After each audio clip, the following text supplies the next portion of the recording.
കേരളത്തിലെ ഏറ്റവും വലിയ സാമുദായിക സംഘടനയായ SNDP എന്ന ശ്രീനാരായണ ധർമ്മ പരിപാലന യോഗത്തിൻ്റെ അമരക്കാരനായി കഴിഞ്ഞ 3 ദശാബ്ദക്കാലമായി ചുമതലയിലുള്ള ശ്രീ വെള്ളാപ്പള്ളി നടേശനെ ആദരിക്കുന്നതിനായി SNDPയുടെ ചേർത്തല യൂണിയൻ്റെ ആഭിമുഖ്യത്തിൽ വളരെ വിപുലമായിട്ടുള്ള ഒരു സമ്മേളനത്തിലാണല്ലോ കഴിഞ്ഞ ദിവസം സാക്ഷ്യം വഹിച്ചത്. സമ്മേളനം ഉദ്ഘാടനം ചെയ്തതാകട്ടെ കേരളത്തിൻ്റെ മുഖ്യമന്ത്രിയായി 2ാം തവണയും സ്ഥാനം അലങ്കരിക്കുന്ന ശ്രീ പിണറായി വിജയനും 16 വർഷം SNDPയുടെ ജനറൽ സെക്രട്ടറി എന്ന മഹനീയ സ്ഥാനം വഹിച്ചിരുന്ന ശ്രീ കുമാരനാശാരിന് ശേഷം 30 വർഷക്കാലം ഇതേ സ്ഥാനത്ത് തുടരുന്ന ഒരു വ്യക്തി എന്ന ബഹുമതിയും ശ്രീ വെള്ളാപ്പള്ളിക്ക് തന്നെ കൈവന്നിരിക്കുന്നു.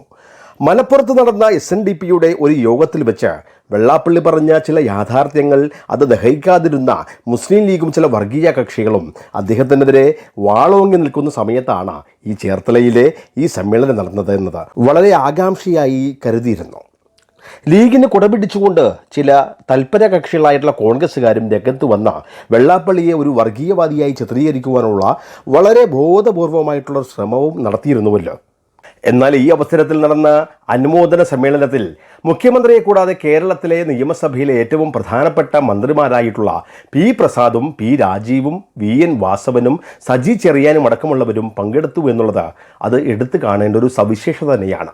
മാത്രമല്ല ആലപ്പുഴയിലെ CPMൻ്റെ ജില്ലാ സെക്രട്ടറിയും കോൺഗ്രസിൻ്റെ ജില്ലാ പ്രസിഡന്റും BJPയുടെ ജില്ലാ പ്രസിഡന്റും ഈ പരിപാടിയിൽ പങ്കെടുത്തു എന്നുള്ളത് ഈ കേരളത്തിലെ പ്രധാനപ്പെട്ട രാഷ്ട്രീയ പാർട്ടികളുടെ പ്രാതിനിധ്യം കൂടി ആ സമ്മേളനത്തിൽ ഉറപ്പിച്ചു എന്നുള്ളതാണ്. മുസ്ലിം ലീഗും കോൺഗ്രസ്സുകാരും വെള്ളാപ്പള്ളിക്കെതിരെ മുസ്ലിം വിരോധി എന്ന ഒരു പട്ടം ചാർത്തിക്കൊടുത്ത് അങ്ങനെ ഒറ്റതിരിഞ്ഞ് ആക്രമിക്കുവാൻ ശ്രമിച്ചപ്പോൾ മുഖ്യമന്ത്രിയും മറ്റു മന്ത്രിമാരും വെള്ളാപ്പള്ളി നടേശനെ ഏറ്റവും അധികം നല്ല വാക്കുകൾ കൊണ്ട് ഏറെ സംതൃപ്തനാക്കുവാനാണ് അവിടെ ശ്രമിച്ചത്.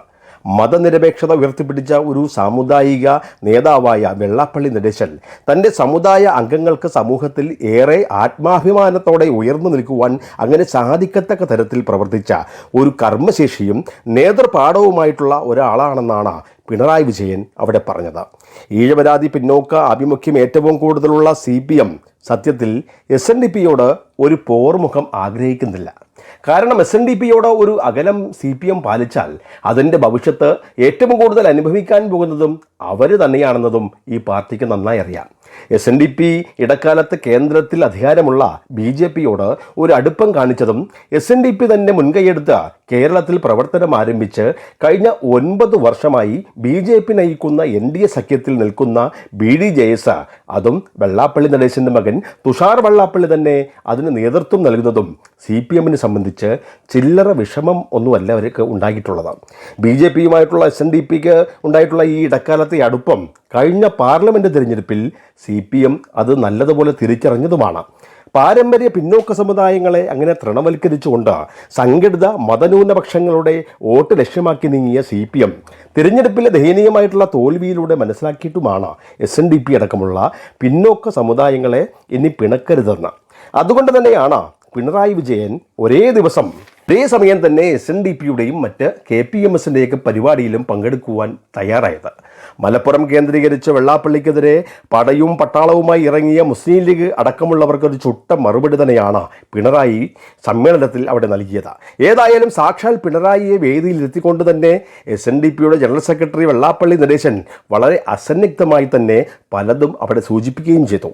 ഇക്കാലം വരെയുള്ള തൻ്റെ സംഘടനാ കാലയളവിൽ ഭീഷണി കൊണ്ടും കള്ളക്കേസുകൾ കൊടുത്തും തന്നെ വ്യക്തിപരമായും സംഘടനാപരമായും ഇല്ലാതാക്കുവാൻ ഈഴവ സമൂഹത്തിലെ ഈ ഗോകുലം ഗോപാലടക്കെ പോലുള്ള ആളുകൾ അവിടെ പേര് പറഞ്ഞില്ല എങ്കിലും ചില ധനാഢ്യന്മാരെ വെച്ച് ചിലർ ശ്രമിച്ചുവെന്നും അതിൻ്റെ ഭാഗമായി മുനിസിപ്പൽ കോടതി മുതൽ അങ്ങ് സുപ്രീം കോടതി വരെ 100 കണക്കിന് കേസുകൾ SNDP യോഗത്തിനെതിരെ കൊടുത്തുവെങ്കിലും അതിനെയെല്ലാം അതിജീവിച്ചുകൊണ്ട് സംഘടനയ്ക്ക് ഇപ്പോൾ വരെ തല ഉയർത്തി നിൽക്കാനാകുന്നത് അത് സമുദായത്തിലെ ഏറ്റവും താഴെത്തട്ടിലുള്ള പ്രവർത്തകരടക്കമുള്ളവരുടെ സർവ്വ പിന്തുണ കൊണ്ട് മാത്രമാണെന്ന് പറയുകയും ചെയ്തു അദ്ദേഹം.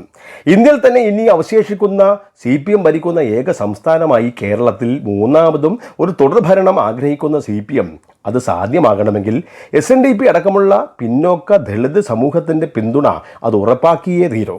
ആ ഒരു വിശ്വാസത്തിൽ തന്നെയാണ് പിണറായി വിജയനും കൂട്ടരും ഇപ്പോൾ എത്തിച്ചേർന്നിട്ടുള്ളത്.